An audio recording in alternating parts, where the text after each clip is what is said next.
गिनती अध्याय 14।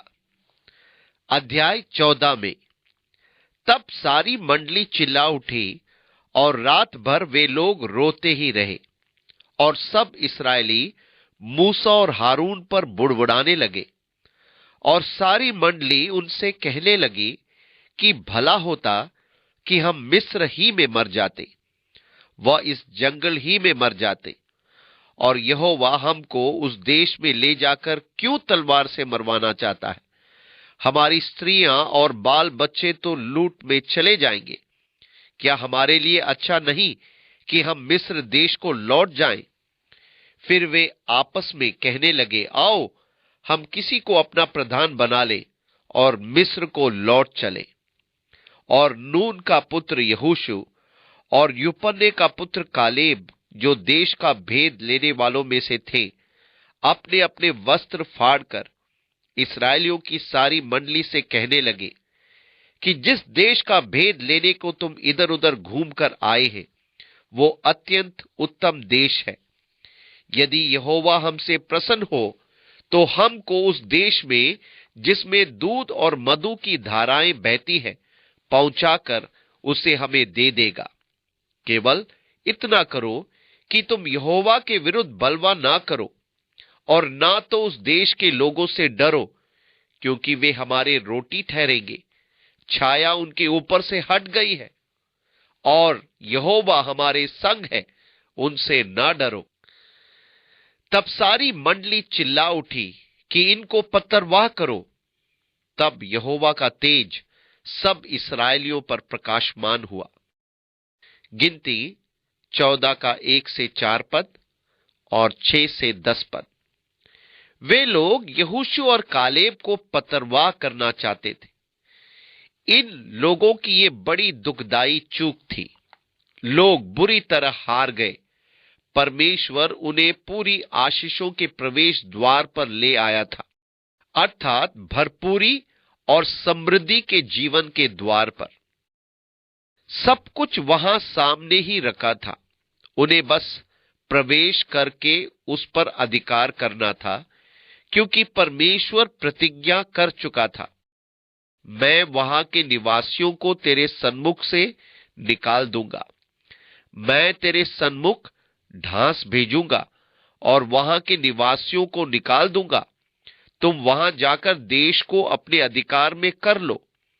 अब परमेश्वर उन्हें उस देश की सीमा पर ले आया है, आशीष और समृद्धि के देश के द्वार तक। यहां आकर इसराइल के संतान प्रतिज्ञा के उस देश में प्रवेश करने से चूक गए, क्योंकि उन्होंने विश्वास की अपेक्षा भय को अपने मन पर अधिकार दे दिया था।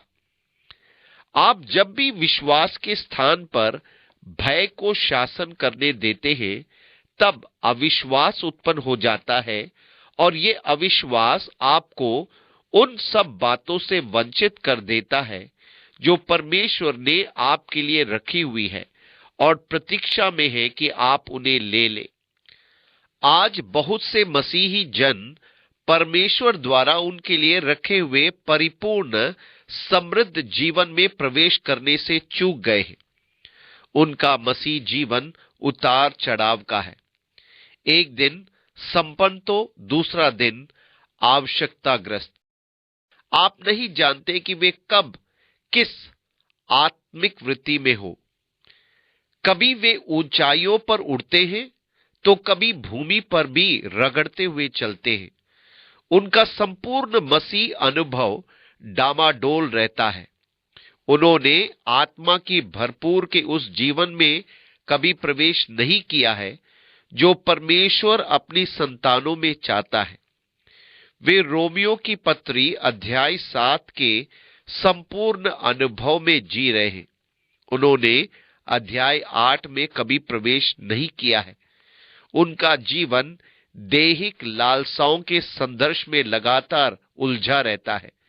जंगल में लगातार घूमना और भटकते रहना, और परमेश्वर की प्रतिज्ञा के समृद्ध देश में कभी प्रवेश न करना। मिस्र पापों के दासत्व के पुराने जीवन को दर्शाता है, और लाल सागर से निकलना बपतिस्मे तथा मसीह एवं परमेश्वर के साथ यीशु मसीह द्वारा नए जीवन में प्रवेश को दर्शाता है, जबकि जंगल विश्वासी के सामान्य विकास को दर्शाता है।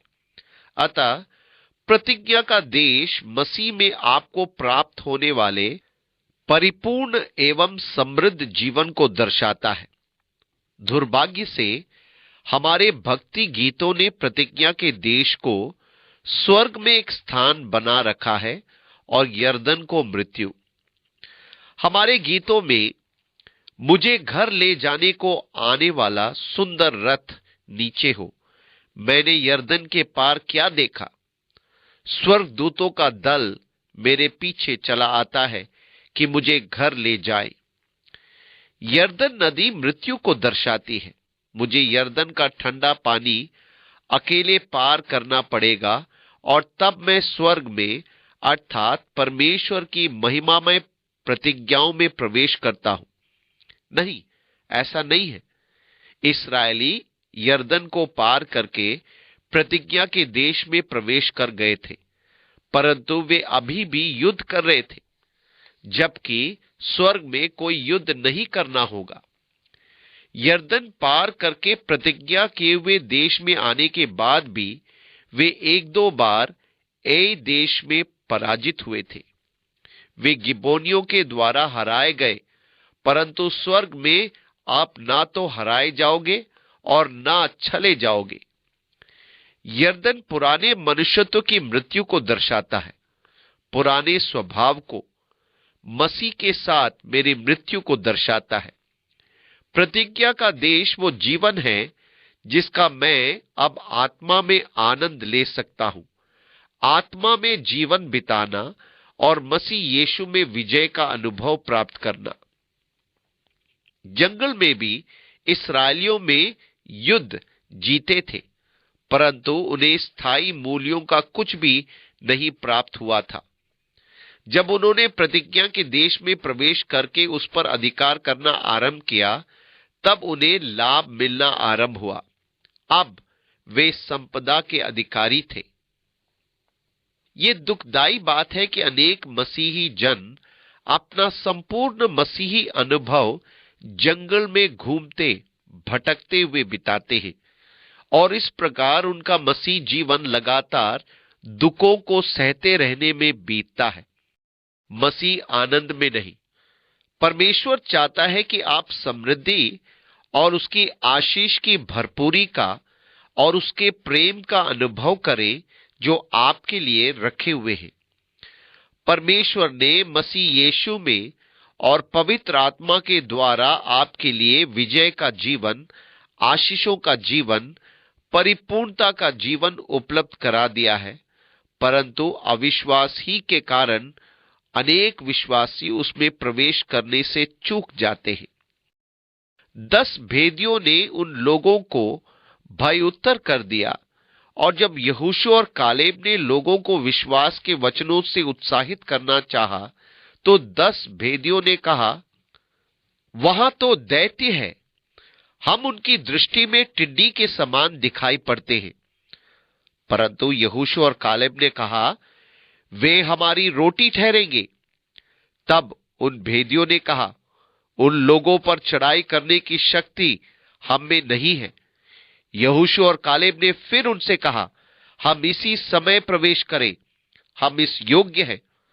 परंतु लोगों ने जो भय से ग्रस्त थे प्रवेश न किया और परमेश्वर के दोनों नबियों यहोशू और कालेब को, जो उन्हें प्रोत्साहित कर रहे थे, मार डालना चाहा।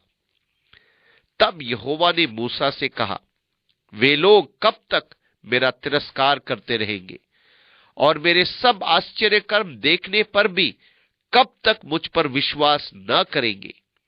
गिनती 14 का 11 पद। कुंजी ये है, ये विश्वास की कमी थी जिसने उन्हें परमेश्वर द्वारा उनके लिए रखी हुई आशीषों से वंचित किया। आपके लिए भी विश्वास की कमी ही आशीषें प्राप्त करने और विश्वास में प्रवेश करने में बाधा उत्पन्न करती है। ओह, यदि मैं इतना अच्छा होता कि परमेश्वर मुझे आशीष देता। यदि मैं मधुर और दयावान होता तो मैं परमेश्वर की आशीष पाने के योग्य हो जाता। ये उनके विश्वास की कमी थी जिसने उन्हें उस स्थान से बाहर रखा। ये योग्यता से मिलने वाली कोई चीज नहीं थी।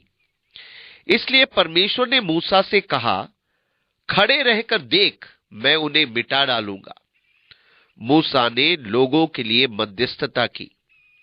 सो अब प्रभु की सामर्थ की महिमा तेरे इस कहने के अनुसार हो कि यहोवा कोप करने में धीरजवंत और अति करुणामय है और अधर्म और अपराध का क्षमा करने वाला है, परंतु वो दोषी को किसी प्रकार से निर्दोष न ठहराएगा और पूर्वजों के अधर्म का दंड उनके बेटों और पोतों और परपोतों को देता है।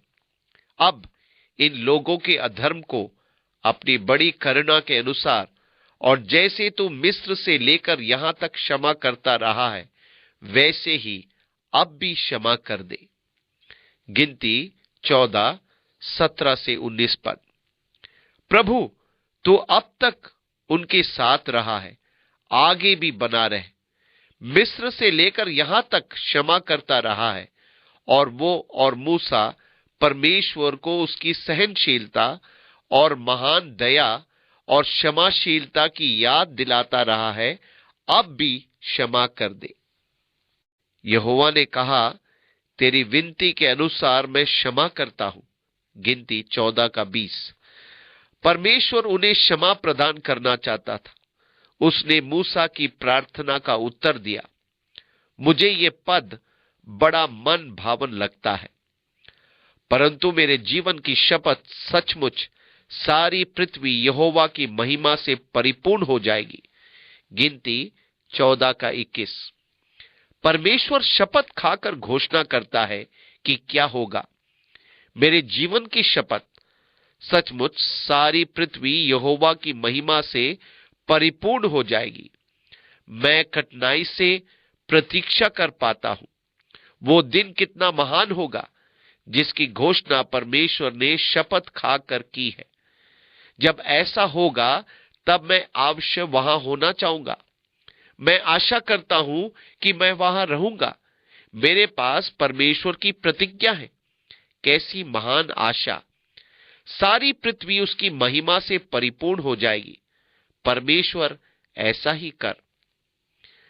उन सब लोगों ने जिन्होंने मेरी महिमा मिस्र देश में और जंगल में देखी और मेरे किए हुए आश्चर्य कर्म को देखने पर भी 10 बार मेरी परीक्षा की और मेरी बातें नहीं मानी, इसलिए जिस देश के विषय मैंने उनके पूर्वजों से शपथ खाई, उनको वे कभी देखने ना पाएंगे।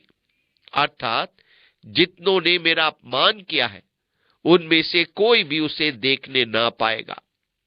परंतु इस कारण से कि मेरे दास कालेब के साथ और ही आत्मा है और उसने पूरी रीति से मेरा अनुकरण किया है, मैं उसको उस देश में जिसमें वो हो आया है पहुंचाऊंगा और उसका वंश उस देश का अधिकारी होगा। अमालेकी और कनानी लोग तराई में रहते हैं। सो कल तुम घूमकर प्रस्थान करो और लाल समुद्र के मार्ग से जंगल में जाओ। फिर यहोवा ने मूसा और हारून से कहा, ये बुरी मंडली मुझ पर बुड़बुड़ाती रहती है, उसको मैं कब तक सहता रहूं? इस्राएली जो मुझ पर बुड़बुड़ाते रहते हैं, उनका ये बुड़बुड़ाना मैंने तो सुना है। सो उनसे कह कि यहोवा की ये वाणी है कि मेरे जीवन की शपथ, जो बातें तुमने मेरे सुनते कही है, निस्संदेह मैं उसी के अनुसार तुम्हारे साथ व्यवहार करूंगा। गिनती 14:22 से 28 पद। उन्होंने कहा, परमेश्वर हमें यहां ले आया कि हमारी संतान मर जाए और हमारी लोथें यहां जंगल में पड़ी रहे। परमेश्वर ने कहा, ठीक है, जैसे तुमने कहा, तुम्हारी लोथें जंगल में पड़ी रहेगी, परंतु तुम्हारी संतान, तुम कहते हो मैं उन्हें मरने के लिए यहां ले आया हूं, वे उस देश में जाकर उसे ले लेंगे। तुम लोगों में से केवल यहोशू और कालेब वहां जाने पाएंगे, क्योंकि वे प्रोत्साहन देने वाला संदेश लेकर आए थे। इसलिए लोगों ने पश्चाताप किया और कहा, हमने पाप किया है, हमें क्षमा कर, हम जाकर देश को ले लेंगे। मूसा ने कहा, ऐसा मत करो, पहाड़ पर कुछ कनानी और अमालेकी रहते हैं और परमेश्वर की आत्मा तुम्हारे साथ नहीं है, ऐसी कोशिश भी नहीं करना। परंतु ये लोग हठीले होकर ऊपर चढ़ गए और कनानी और अमालेकियों ने उन्हें मारना आरंभ कर दिया। ये बड़े दुख की बात है।